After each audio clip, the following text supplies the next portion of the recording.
Welcome to Justice Now, and you've reached the series on Tips for Black Workers, Part 31. And this is along the lines of casualties. Suicides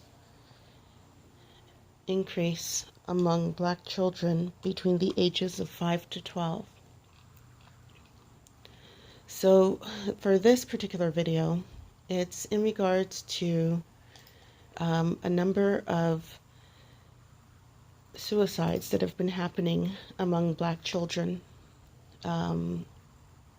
This includes in the UK, in North America, and in other parts of the globe.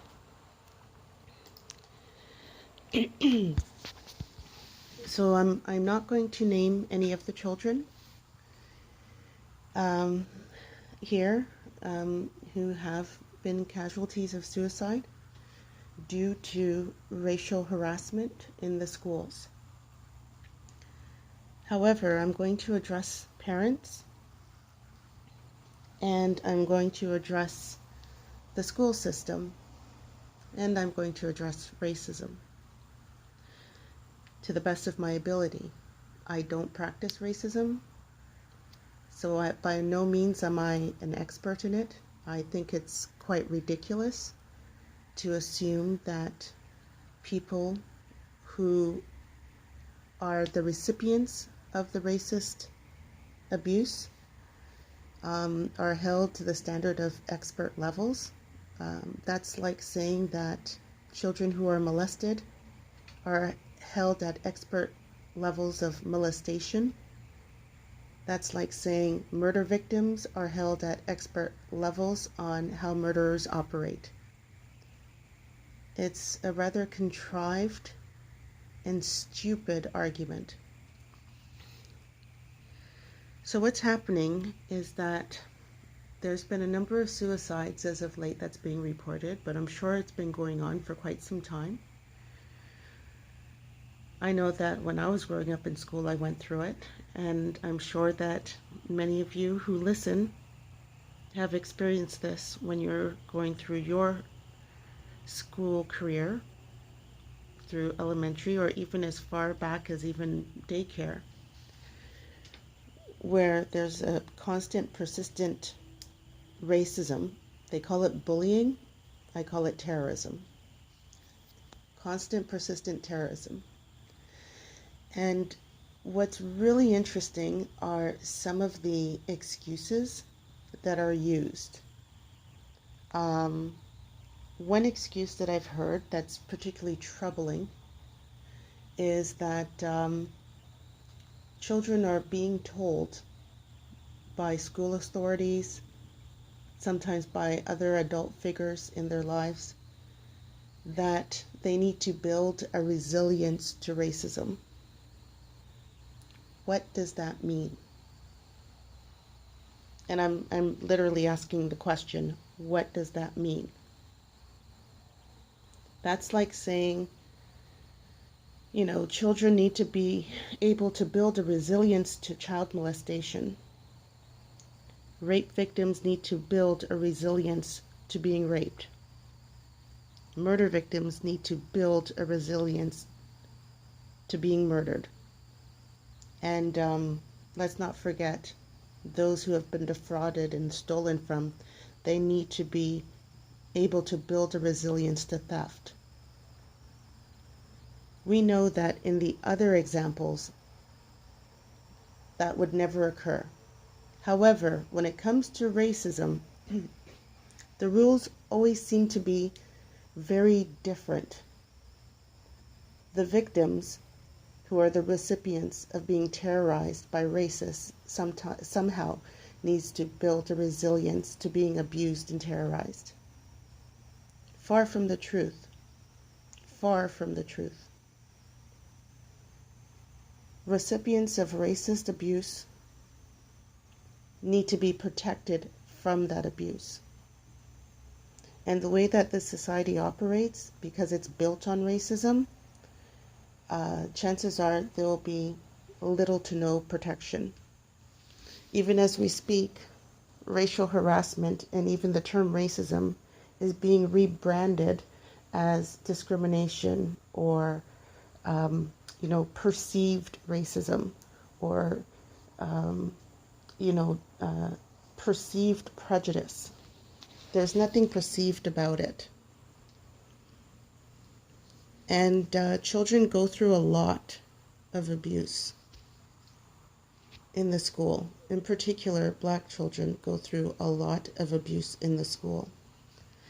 And oftentimes, there is no one to speak to about it because there is the fear that the child will be labeled as a troublemaker, as a race baiter, as difficult.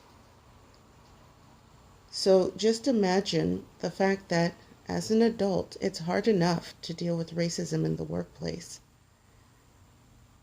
And to some degree, we have access to information that we can somewhat try to comprehend.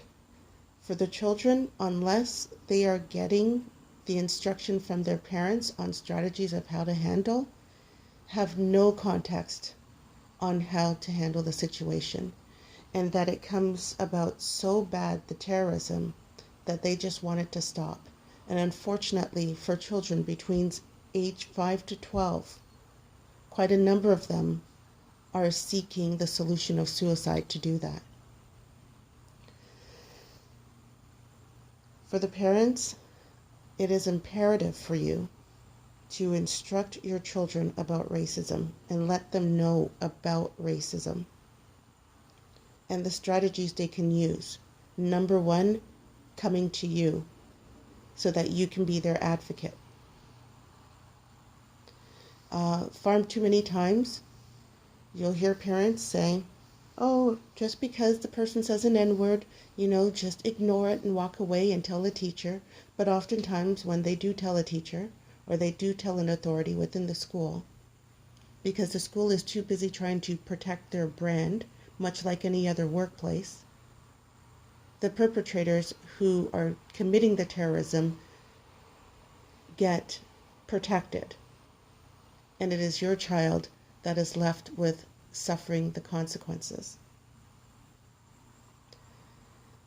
I've even heard school officials overhearing their conversation between each other talk about how a parent claims that there was racism and they considered it an insult. And I find it's really interesting why they would consider that as an insult.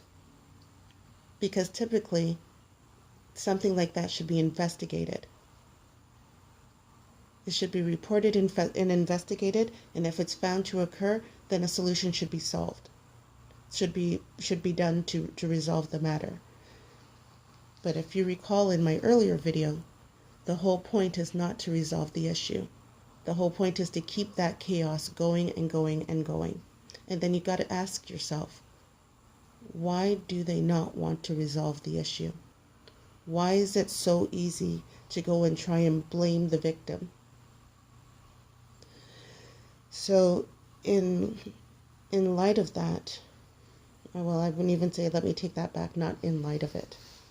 In understanding what's actually happening, I urge parents to please listen to your children when they come home from school. Have them talk about their day. Open lines of communication and have that open, honest dialogue about racism. And provide your children the skills that you can to help arm themselves against this terrorism.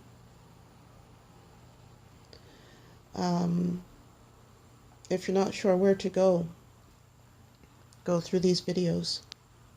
There are strategies that you can use from these videos. If you're a parent who's already engaging in strategies for your child, definitely I would highly recommend to, include them in the comments. It can help another parent out on how to address the matter with their children. Your child is not too young to know about racism. Just as, unfortunately, the other children who commit the terrorism have not been too young in being taught about how to hate others. Your child is not too young to be able to protect themselves and to look at you as their first and foremost support and advocate. So I highly recommend that you instruct your child about racism, the fact that if they are being terrorized, what are some steps that they can take. It's just really disheartening to hear that children, black children between the ages of 5 to 12, are taking their lives, are committing suicide due to racism and being terrorized in the school. So take your steps. Also, what I would highly recommend is to review the policies and procedures of the school board if you're in Canada.